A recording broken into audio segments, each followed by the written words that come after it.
about that series last year, and I think it was Game 5. You guys won at home big. You had 28 assists. I think DeMar only had 14 shots. Kyle only had 10 shots. Was there anything like, was that sort of like an example of what you guys could do? Well, yeah, the style of play that we want to play, Michael, moving the basketball, playing it. I thought our cuts, the speed of play was very high. And again, like you said, the ball was moving, zipping around. They couldn't set on a set or play. And that's what we were trying to play right now.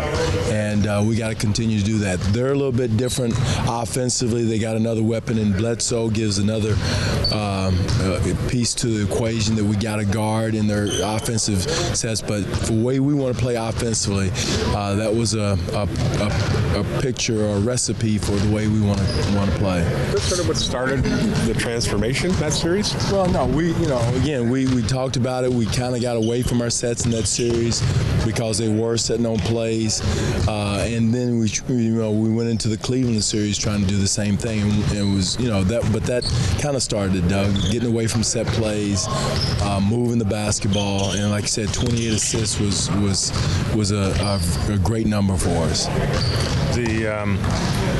And are you?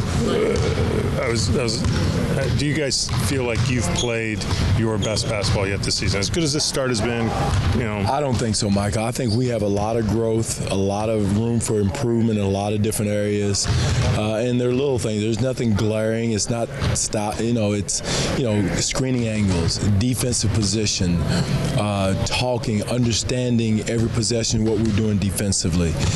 All those things are little things that we got to get better in, and some of it's communication, talking on the floor. We got some guys that are really good basketball players but don't talk a lot, and they talk in the locker room and on the bus but not on the court. So those are the little things we got to get better in. And again, improving our three-point shooting. We want to be a three-point shooting team.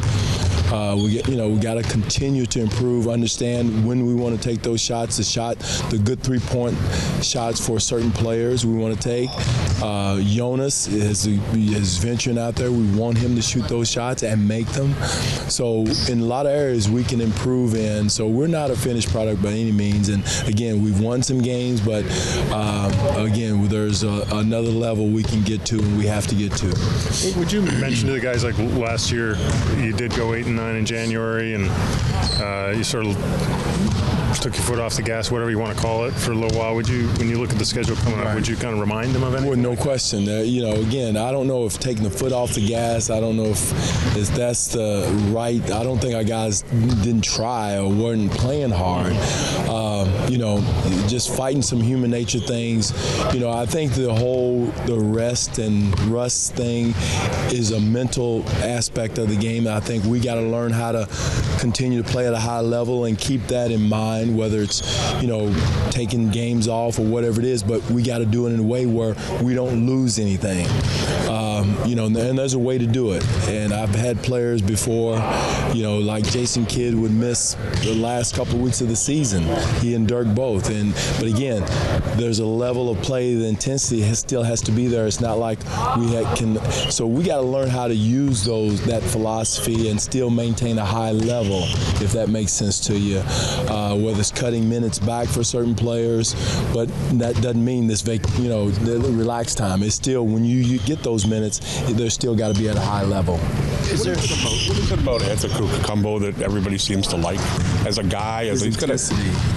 He's got a connection with other players, coaches, fans. What do you think it's from? Well, his pureness of heart, his intensity, Doug. I think he plays with a pure heart. He's trying to win. I don't think there's a selfish bone in his body. He practices, from my understanding, the way he plays. And you love that. His teammates love that, because now he can go to another player and say, hey, you're not going hard enough because I do it.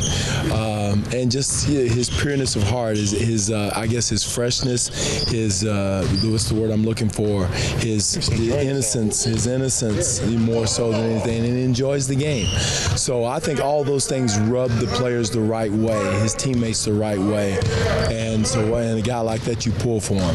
So I think that's what people say, and from the coaches and everything, they love that about him.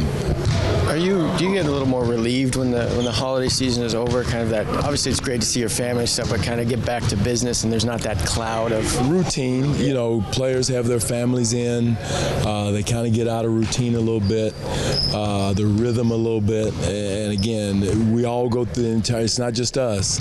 It's the entire league, and everywhere I've been, it's kind of the same thing.